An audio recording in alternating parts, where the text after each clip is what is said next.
So we've got a complex fraction here that we need to simplify. Keep in mind there are two different methods that you can use to simplify this. The first method we're going to use, we're going to call method 1. And we're going to try to combine the tops together into one fraction and the bottoms together into one fraction. So that way we can use same change flip. So on top, remember, whole numbers have an understood 1 underneath. So if we try to get common denominators between the 1 and the x, that means that 4 over 1 is missing an x on top and bottom. So that's going to give us 4x over x plus 2 over x, which then does have common denominators. So we can combine the tops to be 4x plus 2 over that common x. Now don't forget, we got to come back and do the bottom now. Our bottom starts out as x over 4 plus 1 over 8. You do need to get common denominators between the 4 and the 8. So in this situation, that x over 4 is missing a 2 on top and bottom. So if we multiply in 2, we have 2x over 8 plus 1 over 8. They have common denominators now, so we can add on top 2x plus 1 over 8. Now currently they're stacked, but we can write them out horizontally.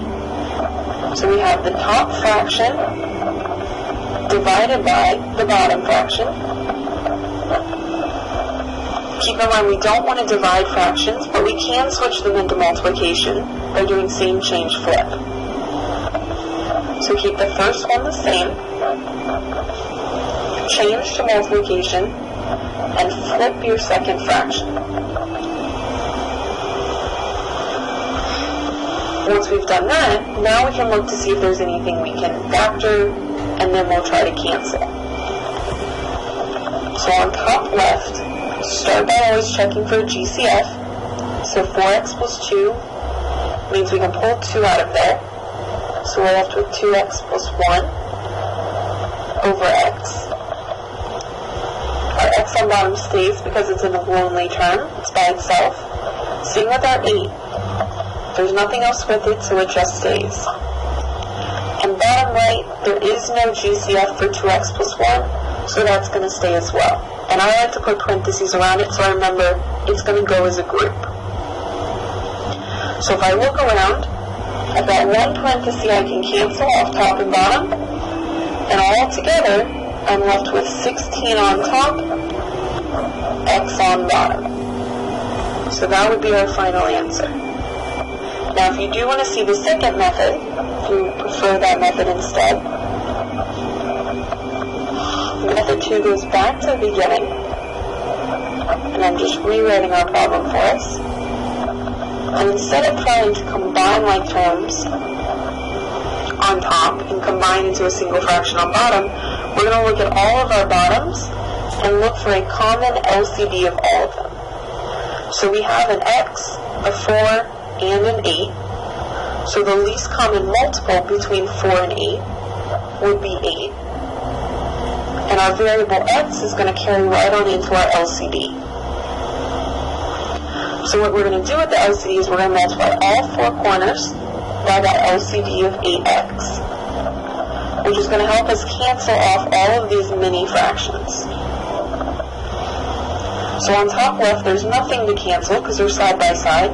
So 8x times 4 gives us 32x plus. On top right, we've got an x on bottom that's going to cancel off with the x out of that 8x. So what's left is 2 times 8, which is 16. On bottom, again, we've got 4 on bottom, and we're going to try to reduce with that 8. So that'll give us 2, and then we've got 2x's right behind it.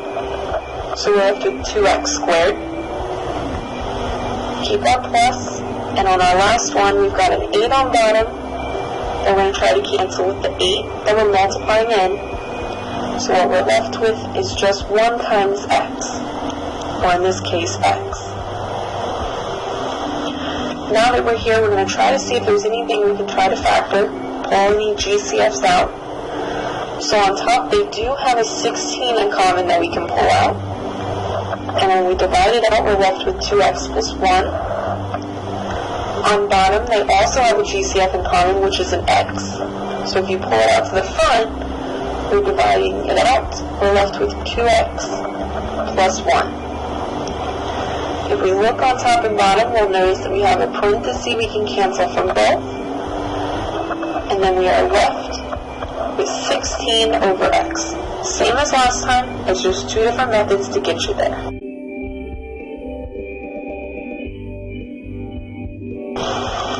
Number 6.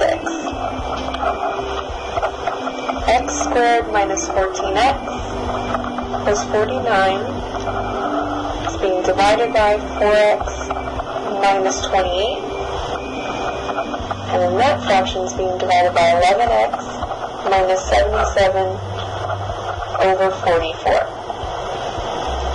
So we've got a fraction divided by a fraction. So the first thing we need to note is that we can't divide fractions. So we need to use something like same change flip, which means we keep our first fraction the same on both top and bottom, and then we're going to change our division into multiplication, and then we flip our second fraction. So we now have 44 over 11x minus 77. So that was same change flip. Now that we're into multiplying fractions, we can try to simplify each one of these four corners and then try to cancel things. So on top left of this first fraction, notice there's 3 terms, nothing's out front, so we're going to try to factor this. So we can split up x. So we have x and x. I'll make us our x squared. And then we need something that's going to multiply to 49, but add or subtract to 14. So we have 7. And the trick with the signs is this sign, if it's positive, means they're going to be the same. And the fact that this one's a negative means they're both going to be minus. So our top is done on this first fraction. On bottom, there is only 2 terms. So glance first to see if we have a GCF we can pull out. So in this case, we can pull in 4 out to the front. And we're left with x minus 7 because you're dividing that 4 out from each term. On our second fraction, the top is all by itself with a 44, so that just stays. And on bottom, again, we've got 2 terms, 11x minus 77. Look first to see if you have a GCF, which we do, so we can pull out an 11, and when we divide it out, we're left with x minus 7. So now that everything is completely factored and simplified, now we can try to cancel things. As long as we cancel something from the top with something from the bottom, we're good to go. So we can cancel an x minus 7 from the top and the bottom of one fraction. We can also cancel something from 2 different fractions. So at the top here, we can cancel x minus 7 with the bottom piece over here, x minus 7. And the last thing to look for is always your numbers or your GCFs up front. We've got a 4 on bottom and a 44 on top, so we can pull a 4 out of both of those. That would bring us down to 11 up top, 1 on the bottom, and then we notice that we also have an 11 we could pull out of both. So out of the 11, we're left with 1. Divide 11 from 11, we're also left with 1. So if we look all around, everything seems to have disappeared or reduced down to just the number 1.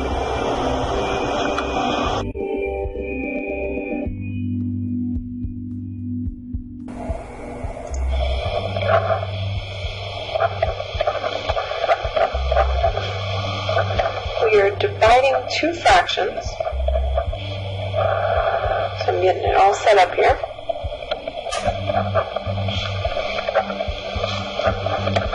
And the first thing we need to note is that we can't actually divide the fractions. So we need to switch things around. So that's when the phrase same change flip comes into play. Or you might have heard it as keep change flip. It means we're going to keep this first fraction the same. On top and bottom, nothing's changing. And then in the middle, we're going to change from division into multiplication, and then we're going to flip our second fraction. So 12x minus 12y is now on top, and x minus 11 is now on bottom. Now we're at a point where we can actually do this. We can multiply fractions. Now, we would multiply our tops together, our bottoms together, but because of the setup here, we want to try to simplify everything completely. So we're going to factor first, and then that's going to help us cancel out some pieces that we have in common. So on this top left of this first fraction, we've got 4 terms. So the first thing you should look for is a greatest common factor. If we don't have it and we have these 4 terms, we're going to be doing factor by grouping. So I'm going to actually bring this down so we have a little bit more space. And with 4 terms, you start by splitting them down the middle. So instead of 4, you're just going to look at them 2 and 2. So the first 2 up front have an x in common. So we are going to pull it out to the front. And it's as if we were dividing the x from both terms. So we're left with x minus 11. For the back half, we look to see what they have in common, and they do have a y we can pull out. So it's as if we were dividing y from both, and we're left with x minus 11. Now these 2 parentheses should match, so that way we can pull them out to the front like a GCF, and you're left with those 2 front pieces, x plus y together. So all together, that's going to be on our top left. So I'll go ahead and drop that in here. X minus 11, x plus y is on top. Now, at the bottom of that fraction, I'm going to pull that off to the side. We've got 3x squared minus 3y squared. Anytime you're starting to factor, you should always look to see if you have a GCF. So they both have a 3 in common we can pull out to the front. Once we do that, we have 2 terms left, and you check to see if you can take the square root of both, and that there is a minus sign in the middle. It's got to be a minus in order to be difference of squares. So keep your 3 out front. We're going to split this into 2 parentheses. We split our x's evenly by putting an x in each parenthesis. Split our y's by putting a y in each. And for difference of squares, one should be a minus, one should be a plus, and it doesn't matter which one's which. So now we can bring that into our fraction on bottom. And now we've got the first fraction done. So times. On the top of our second fraction, we see there's 2 terms, so start with GCF. We can pull a 12 out of both. We're left with x minus y, and there's no squares or cubes here on these variables, so that's how we know we're done. We can't split that up anymore. And on bottom there's 2 terms, but there isn't anything we can pull out, so it's just going to stay x minus 11. And I tend to put parentheses around it just so I remember it's done, and I'm looking for another piece that matches. So now that everything's factored, now I'm going to start canceling everything that I can, as long as it's 1 piece from the top and 1 from the bottom. So I've got an x minus 11 off the top and bottom. I have an x plus y, I can cancel off top and bottom. X minus y from top and bottom. Once I go for all the major pieces in the parentheses, don't forget to look for your GCFs that you pulled out.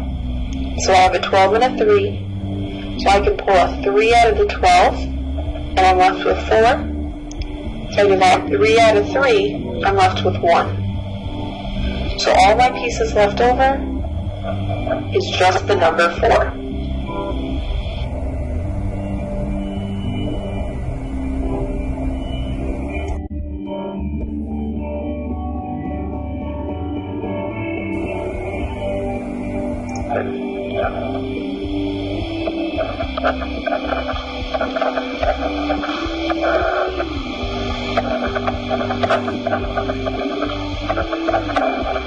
So we have a complex fraction going on, and our directions just say to simplify. Now there's 2 different methods that you can do here. The first one is to get common denominators on the top pieces and common denominators on the bottom, and try to get them into a single fraction on top and bottom. That way, then we can do same change flip. Or we can look for the LCD of all the bottoms and multiply everything by it in order to cancel out all the mini fractions. So we're going to do both of these methods. So method 1 says we're going to combine them all together, so we're looking to have common denominators. So for 5x plus 4, remember whole numbers have an understood 1 underneath. So in order for those to have common denominators, that 4 over 1 is missing an x on top and bottom. So if we squeeze it in there, we have 5 over x plus 4x over x. So if we combine those together, we have 5 plus 4x over x. Now that's just our top though, so we can come underneath this and now write in our bottom. 25 over x squared minus 16, we're going to do the same thing here. 16 is a whole number, so we're going to put a 1 underneath it.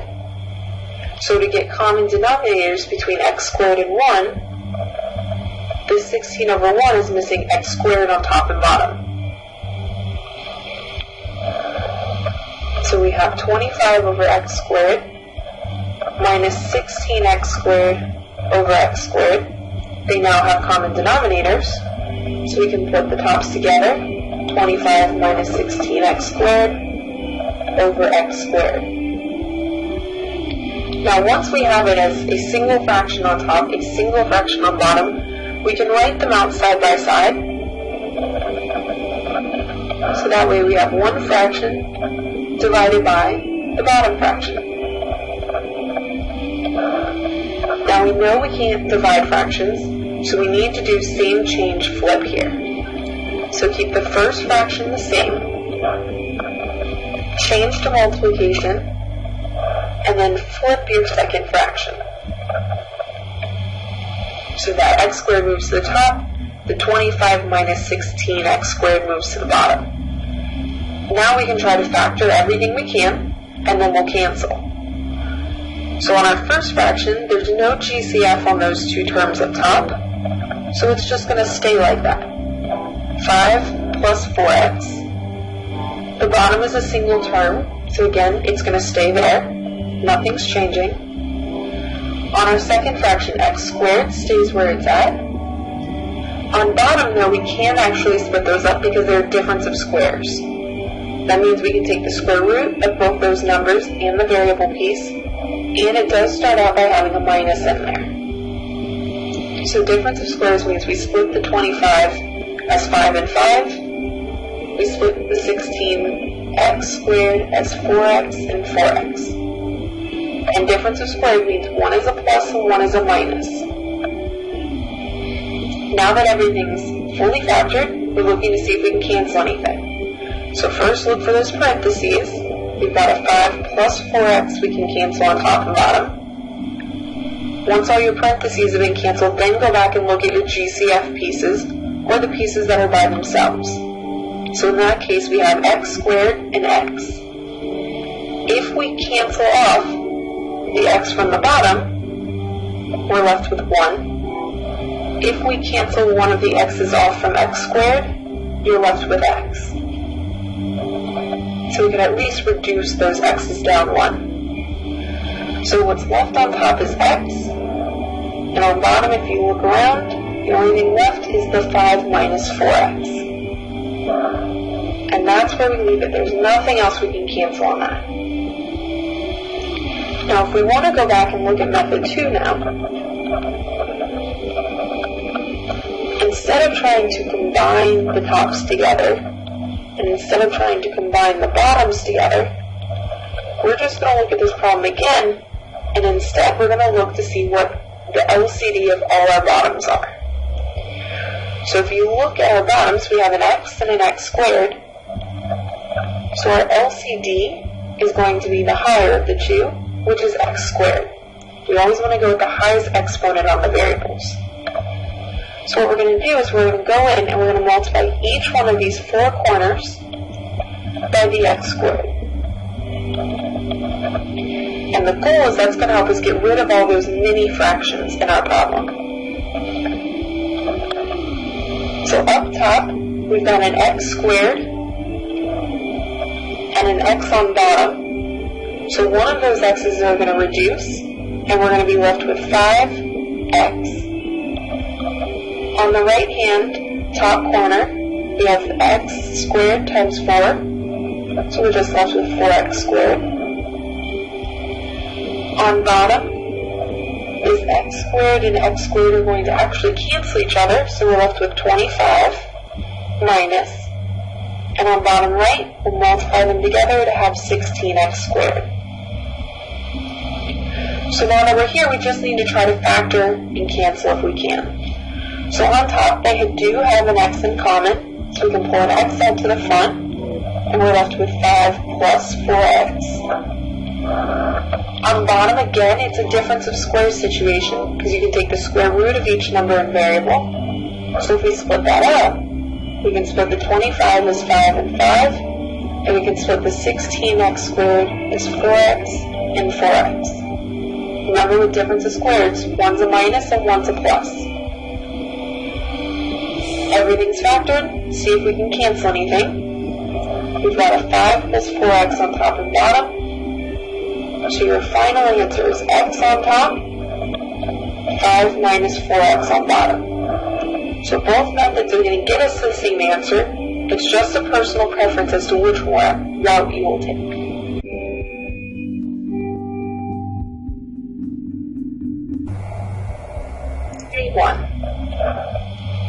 A chemist needs 230 milliliters of a 40% solution. So 230 milliliters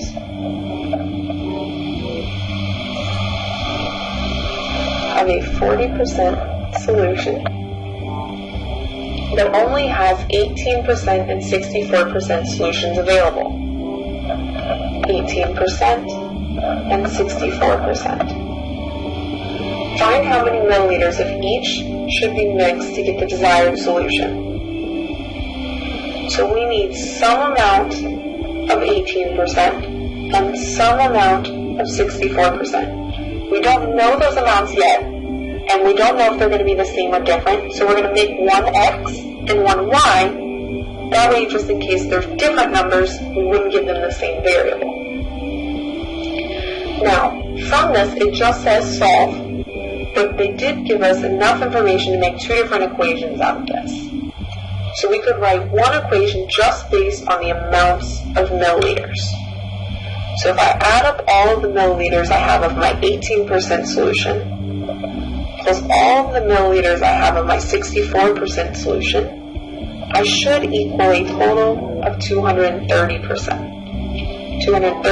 milliliters. A second equation we can write is based off our milliliters. So I have an 18% solution of my X amount plus a 64% solution of my Y amount equals a 40% solution of my final amount, which is 230 milliliters. Now notice as I've said that though, I went from percent into a decimal for this equation. So now I have two equations. You can always go for either substitution or elimination method here. And I think substitution is going to work nicely. Our first equation, I can easily solve for either x or y. So in this case, we'll solve for x. But it's only going to consist of having to move one variable over. So it's very easy to get this one set up to use substitution method. So x equals 230 minus y. Now once you have one equation solved for one variable, you're going to plug it into the other equation for that variable. So all of this is going to go in for my x. So 0.18 times 230 minus y plus 0.64y equals, and we can actually do that multiplication of 0.4 times 230, and we should get 92. Notice there's only one variable in here, so now we're set up so we can solve for y. So start by distributing, so 0.18 times 230 is going to give us 41.4 minus, make sure you distribute it over, so 0.18y, and everything else just comes right on down. We can combine like terms, that negative 18y plus the 0.64y, and we should get a positive 0.46y. So that's getting our variables together. Now we can get our constants together, so we can subtract 41.4 from both sides. We're slowly trying to isolate our variable. So 92 minus 41.4 is going to give us 50.6. And then my last step is going to be to divide both sides by 0.46. And that gives me a y value of 110. And remember, if you go back, y stands for the amount that we have of the 64% solution. So that's in milliliters. 110 milliliters. Now that we have it, we just need to solve for x so we know how much of each solution we need. So x equals, we can go back to our original equation, and instead of y in here, we're going to go ahead and plug in the 110. So 230 minus 110, we get 120 for x. And again, x also stands for our amount, which is in milliliters. So make sure not to switch them up. It's 120 milliliters of the 18% solution, and it's 110 milliliters of the 64% solution. That's our final answer. And it always helps to have some sort of note from the beginning of how they match up. So that way it makes it a lot easier at the end to go back and see how much of each solution you have.